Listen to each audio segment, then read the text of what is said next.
Hello and welcome to The Podcast Is Mine. I'm Bhushan Kumar. And I'm Sunny Grewal.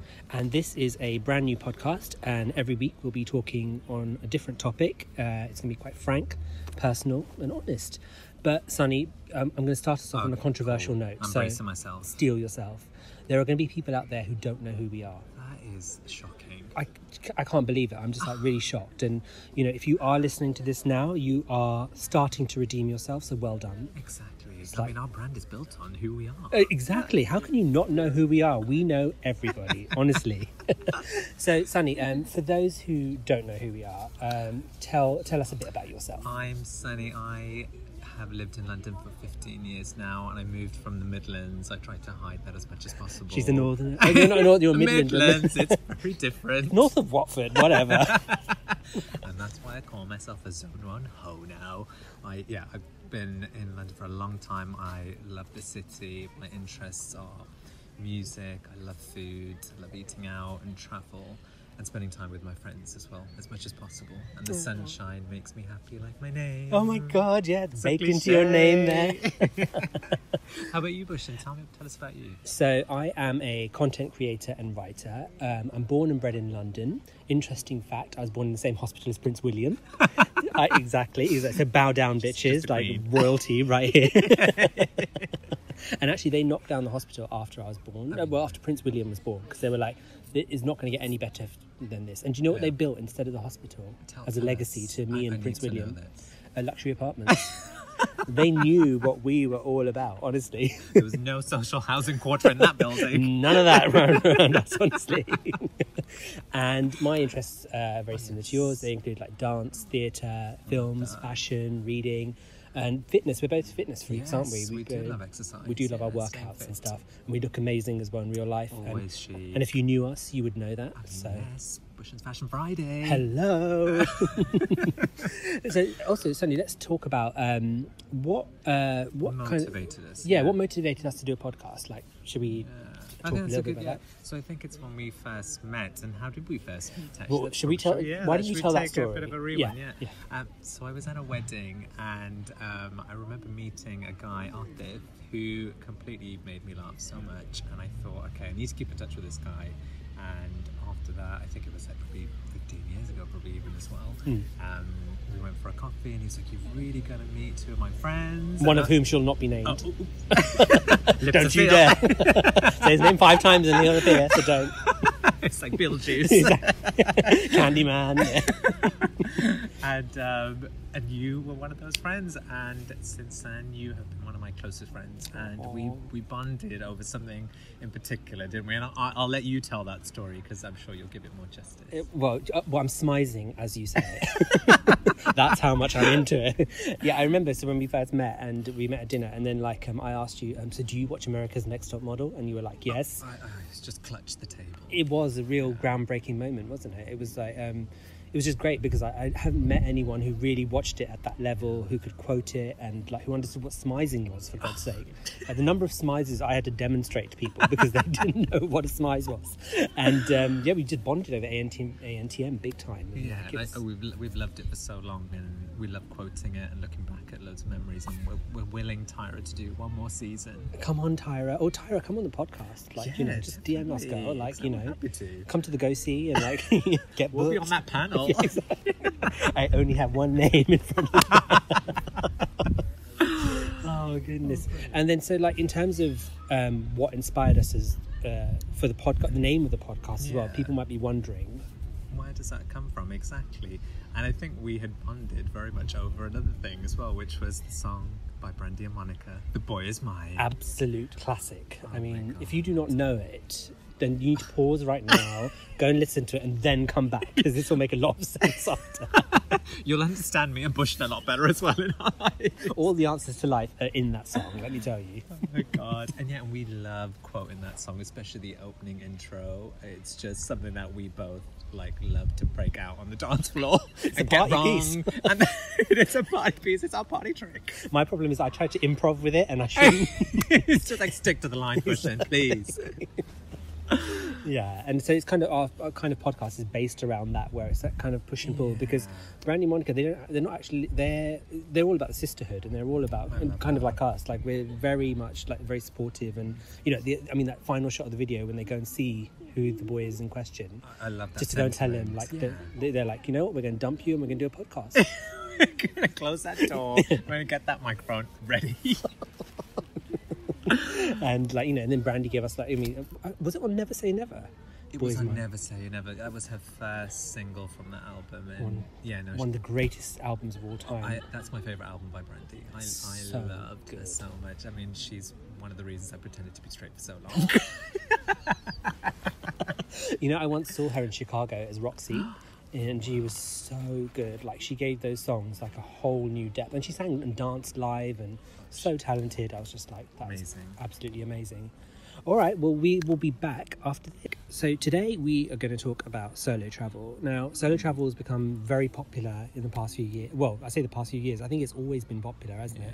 There's always been people like who've gone off on their own and travelled and kind of done their own thing, and not just for business, but for leisure as well. Yeah. I mean, like, you know, there's so much you can get out of it. So with that in mind, Sunny, you recently travelled solo for the first time. Yes, I did. It was an exciting trip, and it was pre-COVID, so it was in December of 2019. Yeah.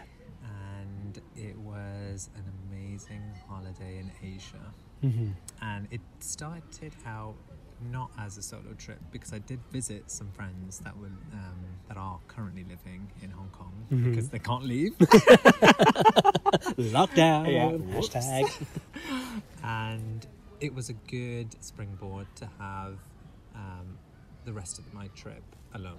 Yeah. So I landed in Hong Kong on Boxing Day, actually. I travelled on Christmas Day, and I got my upgrade to business class. Yes. And just interject there, if you know Sunny, he's all about the luxuries. Luxury toiletries, luxury goods. It's like if the hostess doesn't greet him properly, then she's off the flight, literally. I do actually remember when I came onto the plane, and I had no idea I had been upgraded, because I just rocked up to the desk, and the guy who checked my bag, he was very polite. He put a tag on my suitcase and it said priority, and I just thought, well, that's me. I was like, oh, of course. I mean, there's no explanation needed for that, really. Yeah. And I thought, oh, okay, priority, is it because I bought a premium ticket, like premium economy? I mean, I don't like saying humble that out loud. Brag, yeah, exactly. All right, we get it. You were chauffeured to the airport, and come on, yeah. And so I didn't think anything of it. I was like, oh, whatever. I'm walking around the airport, you know, taking it all in, feeling excited to see my friends, and also have this amazing adventure ahead of me. And I went to the queue for the gate, and I was just like, oh my god, it's huge. So I stood in the queue for ages, got to the front, and I was like, it doesn't matter, I'm not in a rush anyway. You've got your seat. Walking down the plane aisle, and I'm like, where is my seat? I was like, I have paid for premium economy. I was like, where is it? I couldn't see it anywhere, and I was like, I've gone past it. And I looked at my ticket number, my seat number. I thought, this is so strange. I was like, what's happened? And I thought, and I remember when I first came onto the plane, one of the stewards said, oh, she kind of stood upright, and she was like, oh, Mr. Grewal. And I was like, God, that's very formal, isn't it? I've never had that before. Yeah. I was like, I'm not a terrorist risk. I have absolutely no idea what that was about.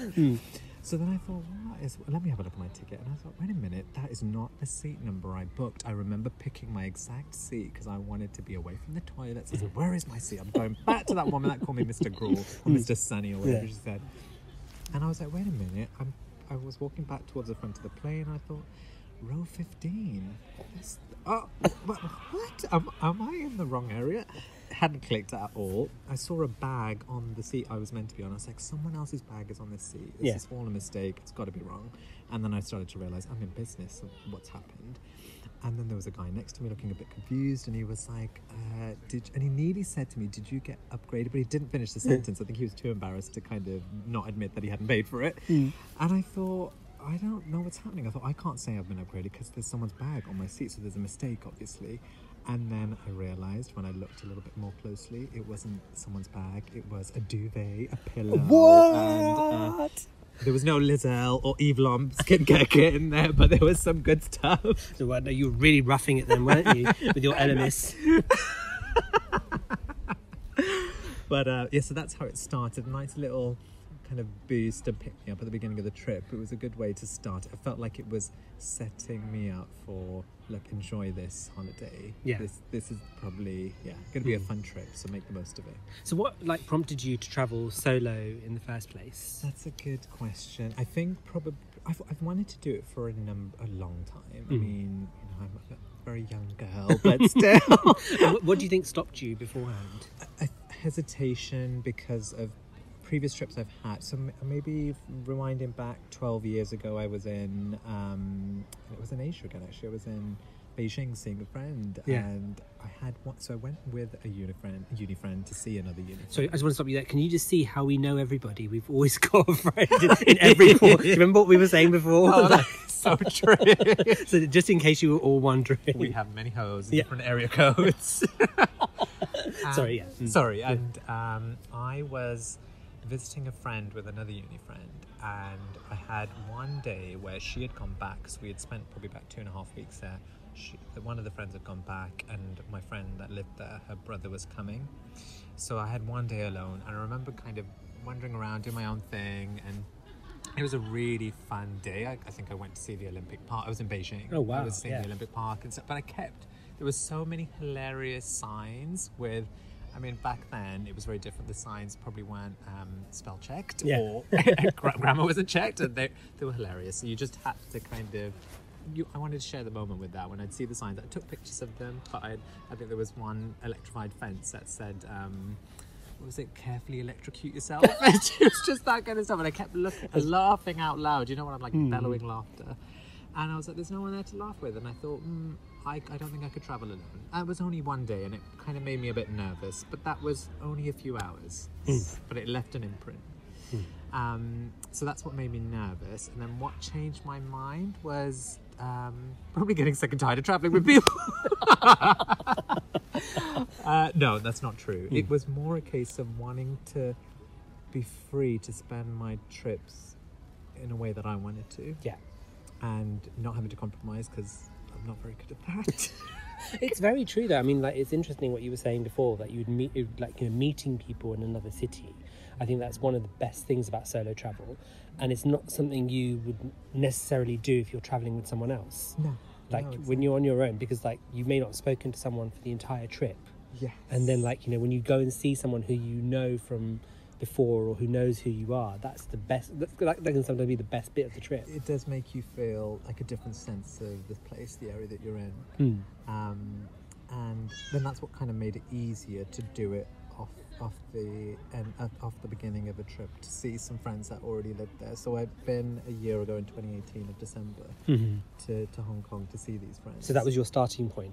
So actually, walk us through your itinerary. So tell us where you went to. Oh yeah, sure. Let me go through. So in 2019 of December, I flew out on Christmas Day. I landed on Boxing. Business class, everybody. He's Just upgraded to business class. I was not an upgrade. I paid for it. Row 15. Paid in kind. Hashtag row 15. Yes. And so I landed on Boxing Day and stayed in Hong Kong for 3-4 nights. Had a really good time there. I've been there the year before to see the same friends, but then we ended up doing a trip in Thailand. I met some other friends of mine who it was a very last minute trip again. So this time around I was like, actually I'm not meeting those friends because they're not there. So I will do something myself. I can do that. So I this is very telling about my personality. I don't plan ahead, and I had no real idea about what my itinerary was going to be until I got there. And I know my friends that I visited are probably laughing and saying, "Sunny, you're a nightmare," because I got there and I was like, I should really work out what to do. And they kept saying, so have you thought about your itinerary? Where are you going to go? And I was like, yeah, maybe Vietnam. No real clue where I was going. And I kind of loosely decided where I was going to go. Yeah. About 5 minutes after I was told at the airport in Hong Kong that I need to take my bag off the luggage hold because I hadn't booked an exit flight from Vietnam. I'd only booked a one-way, and you need if you don't want to apply for a visa, you need to have a proof of an exit within 14 days. Yes, I learned Okay. the hard way, but it's fine. I'm Well, this very is what, resilient. yeah, and this is what solo travel's about, really, isn't it? It's those moments where you kind of like, no, right, well, next time, like, so if I say I'm going to Vietnam, I'll be like, I've got a one-way ticket. You'd be like, you need a ticket out of this. I mean, I know that was a very basic. I mean, to be fair, it didn't faze me. It was obviously frustrating that my friend is 15 meters away looking at me thinking, I told you so. You should have planned it. But as soon as that moment was over, I booked my exit flight. I literally, while waiting for the plane, I booked my 4 other flights. So then I flew into Vietnam, and then I left there to go to Siem Reap in Cambodia. And then I flew after 2 days there to Bangkok in Thailand. And then I flew back from Thailand to Hong Kong before I took my premium economy seat back to the UK. Yeah, that's one exit flight he had booked. Yeah, like, no danger of that not being booked, honestly. Oh wow, okay, so that's quite and you know, South East Asia is really popular for solo travelers as well, isn't it? Like, It's good, and that's a good point. It reminds me of why I picked that as the first place. It felt really safe. Yeah. And I loved the cuisine, and I'd not really explored much of that part of the world. So I thought, okay, I've done Thailand before. I did one island with a couple of friends last year to see a friend who lived in Koh Phangan. Of course. And just have to drop that in. By the way, there. every time Sonny says he's seen a friend, you need to have a sip of water. You'll get through your allotted 8 glasses of water in no time. This is going to make me really self-aware now. No. Keep saying. And what was my train of thought again? I was saying, So so that was my rough itinerary. So I'd gone from Hong Kong to Vietnam, Cambodia, Thailand, and then back to Hong Kong before Hong Kong, flying back home. to London. So, well, I mean, you kind of already answered this question. What kind of traveller are you? I wonder. But, like, in terms of, like, when you're travelling, like, when you're actually there, are you the kind of person that needs that luxury of, like, a hotel room and, like, you know, a nice comfy bed, a good shower, a good toilet? Or can you rough it in a dorm with, like, 8 other people? I am so glad you asked me this question, because if we kind of rewind again, I'm in the office and one of my friends who's like he's like a mentor, he mocks me. He's very blunt and brutally honest, and he was like, so what's going on with your trip? And I was like, oh, I'm gonna be going around Vietnam and stuff. And he was like, okay, have you got your backpack and stuff? And I was like, backpack? I've got a white Samsonite suitcase, I don't have a backpack. And this is on the 23rd of December. I'm flying on the 25th. It's Christmas Eve. Tomorrow. Nowhere's open. It's No, like- I had to rush down. I mean, to be fair, I was already at the office. I rushed to Blacks, or I can't remember, one of those, you know, really straight butch stores with equipment that I'm not used to, helmets and other goods. What do you mean you don't have rainbow colours backpacks? And then I was like, I need a backpack, and I need it now. And they had all sorts of hideous colours. I was like, this is not going to go with my outfit. And I found a really nice one in the end. It was not too far from where I live. And What colour was it? it was a kind of like an avocado skin. I tend to describe the paint in my flat with this same description. It's like the colour of an avocado skin. It's a nice Osprey bag. That sounds very classy. And then in terms, so then that kind of sets the scene about what I like to feel comfortable, Yes. and secure.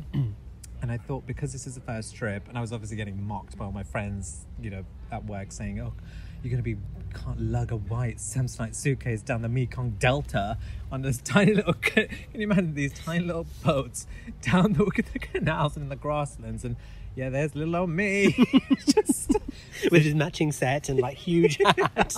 Kind of, excuse me, can I get some help to get this? my bug-eye sunglasses. So I was like, yes, okay, I need to get like a sensible bag for the trip. So you kind of got bag shamed though, because I do find that, like, so for example, my younger brother he's an avid solo traveller, and he's all about the backpack. And then like one time we, when my mum turned 60, we took her to Seville. So it was the first family trip we'd had together in a long, long time.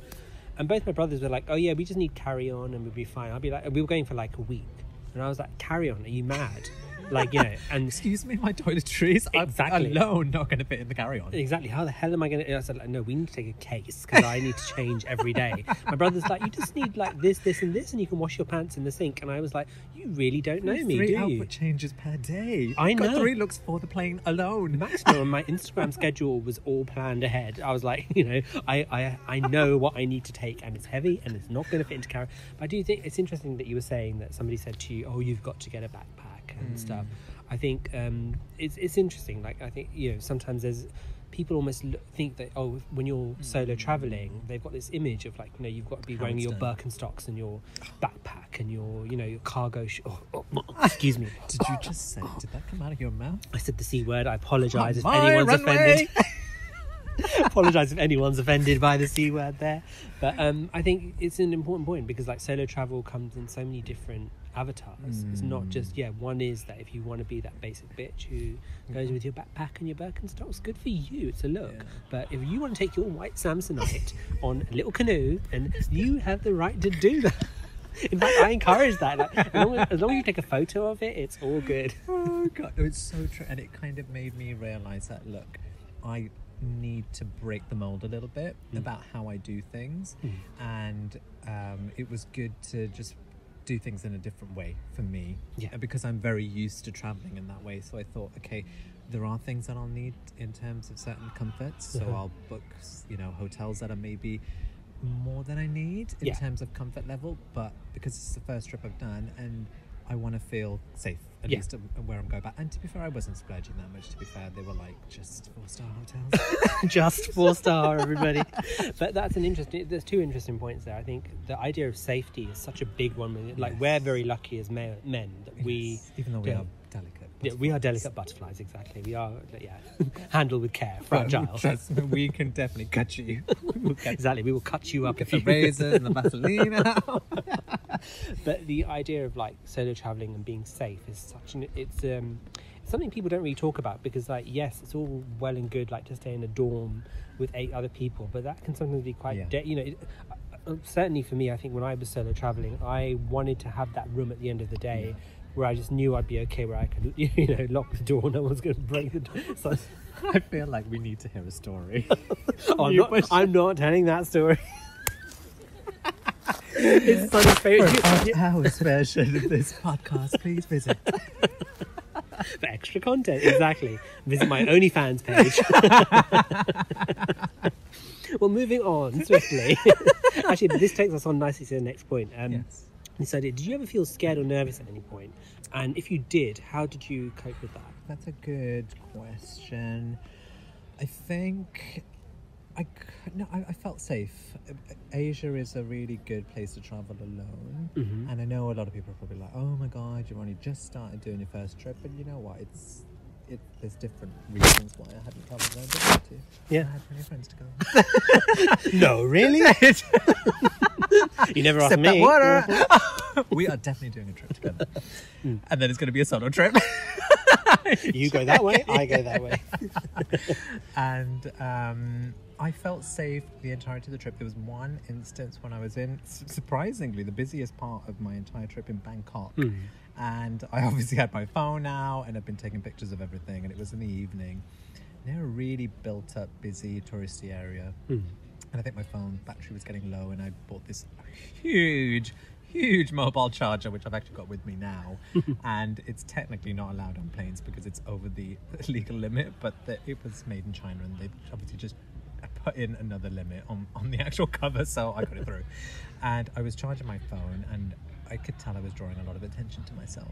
And there were 2 guys, and I'm paranoid generally in life, and I mean, growing up in a city, like living in a city like London, you tend to become quite aware of yourself. You're aware of it, exactly, surroundings, and having had experiences where people have tried to steal things from me, so I had my wits about me, and I noticed that there was a guy that kind of clocked me. I mean, he might have just been checking me out. I was going to say, he was definitely not worth it though. And I thought, okay, let me just be a bit careful. I put my charger away, I put my phone in my pocket, and I just kind of walk on. And then he kind of signaled to one of his friends who was kind of at a distance, and I thought, this is a very weird way to just kind of loiter around a bridge we were near. It was busy, there was plenty of people around, but it was probably a place to quickly snatch something from someone and run off. So I started to walk in one direction, and they followed me, and I thought, okay, I am going to switch it up, and I'm going to go in the opposite direction really suddenly. And they followed me again, and I thought, you know what, I just need You're to like, bitch, I'm from the Midlands. I will get out my I will cut you. switchblade. And I just kept on. I just didn't act nervous or scared, because I wasn't. I thought, if anything happens, it's such a public place, I don't feel it. And it was fine. That was touch wood, the only experience that I remember, and I feel like I hope I never have anything to worry about on a solo trip. No, I tend to stick to, like, you know, the safe areas when I am anywhere at night. I didn't take any big risks. I felt safe where I was, maybe because of the countries that I was in. And you're quite sensible in that way. Like, you know, you don't go to, because there is that response again. There's no one to kind of like follow up if you don't turn up to your hotel room or something. Point, no one's going to be like, oh, where are they? And I mean, that's one of the joys of traveling as well, and that's why you travel solo. But also, the safety aspect of it is so important too. I sound such a killjoy. It's just like, I'm glad you're set, but do you know, it really. I mean, I will tell that story one day. I love. Yeah, no, it's one of my favourite stories. Especially, like, I always just recount it, and I probably reenact it on a regular basis at home. And it is so important to feel safe, because I think just being on your own just makes you want to kind of like, you want to feel safe and secure. Be careful. And that's when you can really do like kind of the work, not the work on yourself, but you get to learn about yourself, don't you? Yeah. You really. Now, did you find that you learned more about yourself on this trip than you did when you travelled? Yeah. I'm glad. Now that you mentioned that, I'm glad you mentioned it, because I've learned, and I knew this about myself more recently, that I'm quite resilient. Like, when that situation happened with, you know, it's not a very big deal, is it, not having an exit flight? But I just thought, exit flight gate. Oh my god! Hashtag exit flight gate. It's just simple. You just book an exit flight. Other friends have said, oh my god, I would have panicked. Yeah. They would never have planned. They would have never have gone abroad without having some sort of itinerary. And I appreciate there's practical reasons why you need to have one, but actually I'd like to kind of just go with the flow. Yeah. But you need to obviously do it with it by honouring the rules for the immigration. And it made me realise that I am pretty resilient. I'll just deal with things as I come up with, you know, challenges. There were probably situations where I'm trying to think that I didn't really struggle in terms of getting to places, or, you know, getting connections to places. I got probably robbed by a few taxi drivers where they were taking all been there. I mean, that was very early on when I arrived in Vietnam, in Ho Chi Minh City, and I remember the machine. It was just going round and round, and the numbers. Their currency is ridiculous, because there's such high inflation that you're a millionaire basically as soon as you take £10 out of the cash machine. And I remember thinking, okay, this is like a really cheap cab, but they just don't have enough zeros on the machine for it. But I think he messed around with the machine, because I remember when I paid, I think I ended up paying $60. I calculated it in US dollars. And I remember the hotel saying to me, you shouldn't have paid any more than 10. So they must have completely like taken you for a bit of a joke. But that, do you know that happened? And do you know, it happened to me in the US when I went to Boston. And I remember that Boston, exactly. And I was like, I got off the train, and this guy was like, it was such a great setup as well. I've got to applaud them. It was so beautifully choreographed, and like kind of. I'll give them. Do you know what? If I get scammed, I want to be scammed really well. Like, you know, if you want to be like, you want to be ripped off. I want value for money. It's like, that was a £10 ride for 50. I will tell the story, and I'm going to rinse it. Exactly. I will buy the rights out for the story for perpetuity for $50. Like, you know. Love that. Basically, there's one guy who all the taxi rank was really, really busy, as they always are. And I'd gone by train from New York to Boston. Oh, nice. And I remember at the station, all the taxi, all the official taxis were all like, you know, the queue was really big. It was in the middle of summer. And then there was this illegal cab driver who came over, and basically his car just came up, and he's like, oh, do you want a cab? And I was like, no. He goes, look, I'll just do I'll give you $35. And I was like, no, that's too much. I'll take an official cab. Yeah. He's like, no, it's fine. And then he's like, okay, fine. And then he drove off. And then moments later, somebody else came in. He's like, look, and I'll take you for 25. And I was like, okay, well, that's $10 cheaper than that. Yeah, I'm getting a discount already. You know, and I was like, you know, I do actually, you know, this queue's going to take me forever. So I was like, fine. Yes. And then he drove me to the hotel, and then like I paid $25. And then I saw the other driver there with him, and they were like chatting away, and I was just like, oh my God, I just got scammed. I was like, that was so beautifully choreographed. He made me think I was getting value for money. And like, just sending a friend in. They set me up good and proper, and I was just like, God, I couldn't believe it. But I have to say, in my defense, the $25 car was much nicer than the $35 one. You know what? You got your value there. I got my value for money. You punked them. Yeah, exactly. Like, I put them on the map. That their life purpose fulfilled. So what was your favourite place and why? Oh, there's so many different favourite places. There's so many different vibes. Vietnam is probably my favourite country in the world at the moment. I mean, I haven't seen them all, but the ones I have visited, the people were incredible. The food was to die for. I've never tried so many new things and fallen in love with all of them. They were really cheap as well, so you could like eat. I was eating 5-6 meals a day. Like, I was living my life. So Vietnam for kind of repeat value, wanting to return, and the people as well. They're beautiful and they're kind and sweet, and I just fell in love. And then I think probably in terms of experience, I would say Cambodia, because of Angkor Wat, which was absolutely breathtaking. Those temples, the entire city, it was completely breathtaking. I've never seen such incredible structures that are so old and well preserved in nature. To see the trees just intertwined, throughout the buildings, it was just majestic. The weather was glorious as well, so it made it easier to enjoy. And then Bangkok was really fun because it was chaotic and again, really good food. I remember getting a recommendation list from a friend who's from Bangkok and of places to eat, and she sent me this PDF. It was hilarious. It had like all these restaurants marked up and all their ratings and the different cuisine, when to go. And there was one place that the friend recommended in particular, and she'd be like, oh, you need to go to the pancake place. And, oh, okay, I'll go to the pancake place. And then I think it was my second day, because actually I'll come back to another point about the first day. So the second day I was kind of going about my business, finding somewhere to eat, and I thought, okay, I'll go to the pancake place. It's been really recommended, and I think they had like really famous crab pancakes. And I walked up to the restaurant after getting off my Grab bike, the Grab scooter. So it was the way to travel in Bangkok, because you can't get anywhere quickly on the metro or the car. So really, is the metro like? I've never been to Bangkok, so the stations were always close enough. And when I say close enough, they weren't right next to my hotel, like in the building, and it was so hot. It was 38 degrees and humid, and I was like, I can't even walk there. So I would it's like an Uber app, but you can also order scooters. Okay. So you just jump on the back, and it was the way I like to ride. At the back, everybody. And I remember getting there thinking, okay, this place looks kind of funny. And a lot of places in Asia, like, they don't look much from the outside, and it's not the appeal. The food is. That's where the gems are. And I just remember seeing this kind of rundown looking place, and this woman wearing these really big goggles and like this huge gold chain. And I was like, I know this lady. I've seen her on a Netflix show called Street Food. And she has this show. Her name's Joy. Oh, what's her name? Ray Jai Fan, I think. And she is like on the first episode of this show that profiles different street food stalls that have, like, really incredible food, and I think they even have Michelin stars.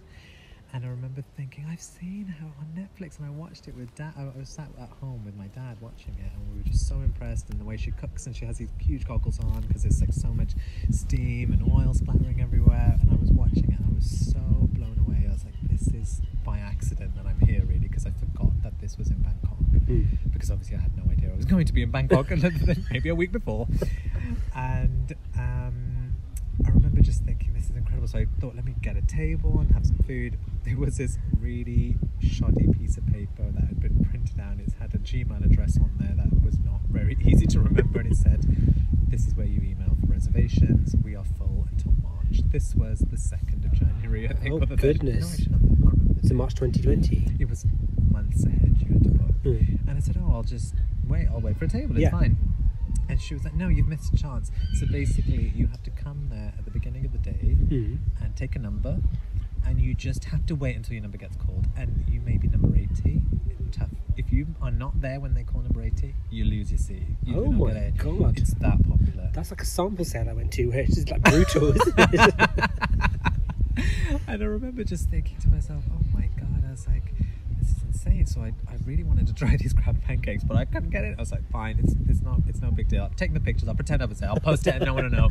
Well, everyone is going to know. No, I was honest about that. I thought I can't get away with it. Mm-hmm. And then there was just another place down the road that I went to, and it was probably the best pad thai I've ever had in my life. It was probably £5, and it had a Michelin star. It was just, I had 3 of them. I was like, I will have 3. It's 3 big. God, wow. So the highlight from the food perspective was definitely that pad thai. And it was wrapped in like an omelette, and it had like the best chili and the freshest orange juice. They had these thick chunky pieces of orange. It was almost like eating an orange while drinking it at the same time. It was, oh my God, amazing. I wasn't thirsty before. I'm so thirsty now. So shout out to the tips from the friends on that. So what would be your advice to anyone considering solo travel? Just do it. Don't think. I mean, this is something that people have said to me about many things in my life. Just stop overthinking it. Just crack on with it. Make a plan. Look into Or don't make a plan. Or don't make a plan. Do what I did. Get to the airport. Book your exit flight. Book your exit flight, please. Check the immigration requirements. Just because you're British does not mean you can swan in and out of wherever you want to. Oh God! Well, even now more so. We literally can't. We probably can't leave, go past Dover anymore. I'd say. Yeah. So I would say, be open to trying something different and not.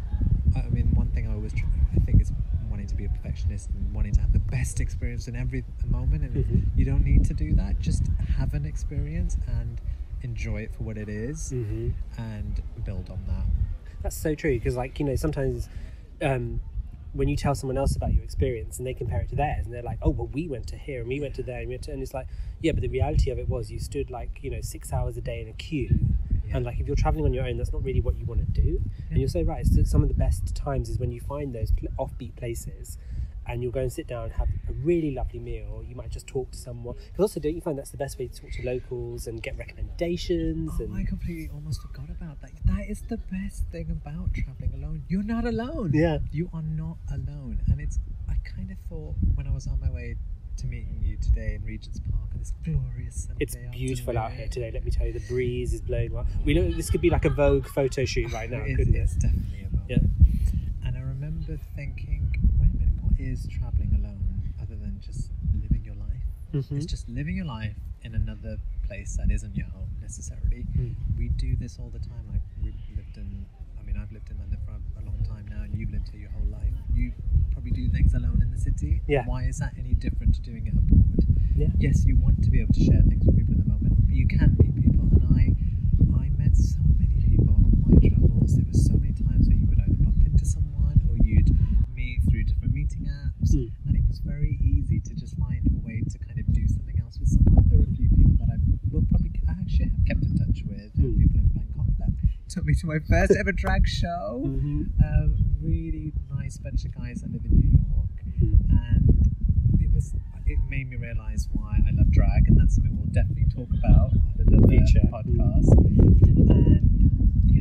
And I even saw some of my favourite people in Bangkok on a very just unexpected landing. When I got to Bangkok, it was one of my good friend's birthdays. She was going to Myanmar, and we realised that we were going to be in Bangkok at the same time. I had no idea they were travelling there. So I had one night with them. So again, I got an opportunity to see familiar faces in a place that I was never expecting, because I have no itinerary in life.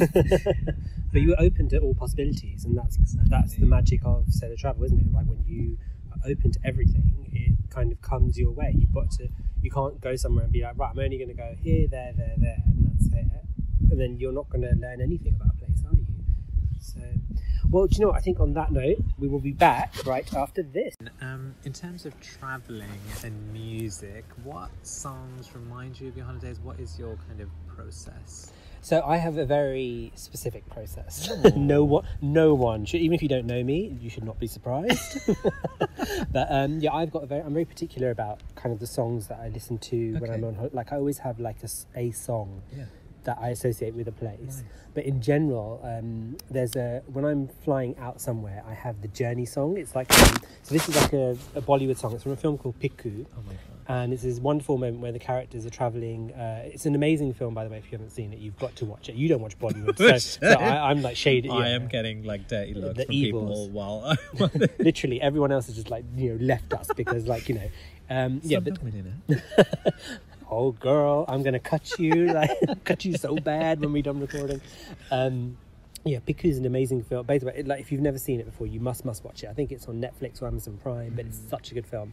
So there's a part in the film where the characters travel from Delhi to Calcutta, and it's something called the Journey song, and it's just really beautifully done. Like it's not lip synced, so it's just kind of played in the background, and it's just really nice. Like and it's also got like Bengali lyrics and Hindi lyrics. I only speak Hindi, so I didn't understand the Bengali lyrics, but I just love it. And so that's kind of like when I'm on my way out, it just gives you that sentiment. I just feel like I just feel like that glamorous character kind of like driving. I just feel very, I don't know, there's something really nice about that song. It just puts me in a good frame of mind. I'll definitely listen to it. And then on my way back, I have a two-step process to help me kind of adjust back to civilian life. Yeah. Literally, once I'm off the plane, I'm just like, no, because the worst thing about travel is when you get back and you're like, really? Because that when that moment comes, sometimes you're happy to be back, and other times you're just like, oh, no, like I could have stayed much longer, I could have done much more, and so one thing I do is when I land back in London, I listen to Champagne Supernova by Oasis. Oh, what a song! It's just one of the best songs ever, and it's the ultimate come down song. It's just so good, and I feel like in my mind I'm kind of like going through the greatest hits of my holiday in the meantime. This is like the background music playing to it, and then I have a very particular route from getting home because I live near Paddington Station. Just a bit of a name drop. Exactly. So Prince William Hospital, Paddington Station. You're getting an idea of who I am. This is the real bougie one. Exactly. You thought Sonny with his premium economy to business was, hello. So I also have to walk via the canal in Little Venice to get home. And it's very picturesque, so I always kind of like do this Instagram story, and it features one of the greatest songs of our time, which is Spice Girls, Viva Forever. Oh my god! And there's Clutching my pearls. There's literally one verse in there that is just like that verse was made for me, sung by the greatest singer of all time, Victoria Beckham. And she's only got 4 lines in the song, and they're the best lines in the song. Don't even. And love she's her. Like. So that song, that bit when she's like, back where I belong now, was it just a dream? And that whole bit, that's also like part of my ritual. So, but yeah, I'm that kind of, when I'm out there, there's always like a song that sometimes it'll just come into mind. Like, I was thinking like Ariana Grande, like, one of Into You really reminds me of One Trip, or like, what was that? Britney and, oh god, what was it? Pretty Girls. Who was that other girl who sings with her? Oh my god, this is really. It's not Ariana Grande. It's something Azadine. No, it's not Azalea. Azalea Banks. No, no, you're talking about the Australian. The Australian girl. Yeah, what's her name? Oh, we don't need it. No one knows her name. She ain't got no career anymore. Basically, the girl who sings with Britney Spears. If you know, like, write in. Yeah, has a fake ass. Yeah, I'm sure if you Google her, you'll find out. It's something with Az, isn't it? Azaleen. Oh, I can't. I'm sure everyone's screaming out to us saying, "No one knows her." It's like no one cares, Bhushan. Career is over. But yeah, that song, like Pretty Girls, it just reminds me of when I was in LA because it was just playing everywhere. Or so there's always like a song that comes into the zeitgeist and you get associated with. So what about you, Sunny? What songs would you associate? I think it's like you said, you may hear a song that reminds you of a certain trip. I don't have like a routine like that, which it makes me think I want to, so I might start doing that because like music and like food and smells and taste, they help kind of strengthen memories. And I'd love to be able to think back to some of the experiences I had when I was maybe in Angkor Wat and associate it with a song. Yeah. But I was actually watching a YouTube video all about from National Geographic, all about Angkor Wat. I thought, I'll learn about this now. so that's the thing that's burned into my mind. So songs, I don't have a specific song, but one that I did listen to and I just remembered is one of my all-time favourites by the Pussycat Dolls. I don't need a man, which I do occasionally just use as a bit of a mantra. It's a bit my meditation moment. I'm like, I need a man to make it happen. I get up being free. So. Well, you have an app for that, don't you? So that's why. Oh goodness. God. So I would say that, you know, in summary, like kind of traveling solo, it's just like one of the greatest things you can ever do. Like certainly for me, it was like the making of me. I've traveled like solo for 10 years, and recently I've traveled with a friend like after a very long time, and it was so weird traveling with someone else, because my friend was lovely and we had a great time, and like he's a really nice companion and very indulgent. You know, I'd be like, I want to go shopping here and here and here, and he'd be like, oh god, okay, let's go. But at the same time, I don't know, I have to have solo travel. You know, I think the majority of my travel will always be solo. I don't know how you feel. I completely understand that, and you've been someone that, I mean, I didn't mention this earlier, you're probably one of the main motivations about me travelling alone. Little old me. Little old you. Yeah, born in the same hospital as Prince William. And you've done it so many years, and I've always looked at you and thought, look, you make it happen. You have if she can do it. You have such a renewed sense of energy when you come back, and I know you tend to do that around your birthday, and unfortunately it wasn't possible this year because of our friend COVID. Corona. But someone treated me to a lovely cake in the park. Oh, yeah. Did. So thank you, Britney Spears. Actually, that's a really good segue into one of my quick comments that I wanted to make. Actually, so I gave Bhushan a little cake for his birthday, but there was something that was missing, unfortunately, because it hadn't arrived. But this is the perfect moment to unveil. My God! But the hearts to just Thank for everyone you. listening. God. I just handed Bhushan something that he will treasure for the rest of his days. It is a book by Tyra Banks called Model Land. Oh my God, not a book, the only book by Tyra Banks. And this is like gold dust. And so hard to find this. And it's so hard to normally shut me up, but you just did that. My God. You have to throw it in my face. It's like, wow. I just saw that literally, to describe the cover to you all, it's called Model Land, and it's got Tyra Banks at the top, and it's just got a smize on it with one eye. That's all we need. One eye. I feel like we're going to have to definitely read an excerpt from this at some point in the future. I think so. I think a full-on analysis. Dramatic reading, analysis, full-on book club, the two of us. So if you want to read in advance and join into it with our read-along, Model Land by Tyra Banks, if you can find it, good luck. Amazon's your friend. Yeah, good luck if you can find it. I've got the only copy. And once again, Tyra, get yourself down here, sign it, love, get on the podcast. Come on, do seasons 27 or whatever it is that you're on. Oh, thank you for this. It's so amazing. But yeah, you missed out on your international trip this year, and I remember thinking it's probably something that unfortunately we're not going to be able to do for a little bit of time. Yeah. And that's why I wanted to make it special for you. Yeah. This year, thank you. This is amazing. I'm so excited. So do you want to summarise your thoughts on like solo travel? Yeah. So like I said before, don't overthink things like I do. Just do it. Have a rough idea of where you want to go, and just enjoy it for what it is. Don't overdo it. I have a tendency, and a lot of my friends that travel with me know this, I have unlimited energy. You don't need to do everything every day. You can have days to switch off and relax, but just cast the net wide and just enjoy the trip for the moment. Yeah, well, I think that's a great note to end on. So thank you for listening. I hope you've enjoyed our podcast, and you can follow us on the socials. We are on Instagram, Facebook and Twitter at The Podcast Is Mine. And if you have any suggestions, or if there's anything that you'd like us to talk about, find us. I mean, I'm sure you will know someone who knows us. Oh, obviously. Just there's 1 degree of separation with us. It's not 6. Okay, join us again next time. And till then, take care. Bye. Oh, one more thing, actually, before we go. Just to let you know, the podcast is mine. No, it's mine.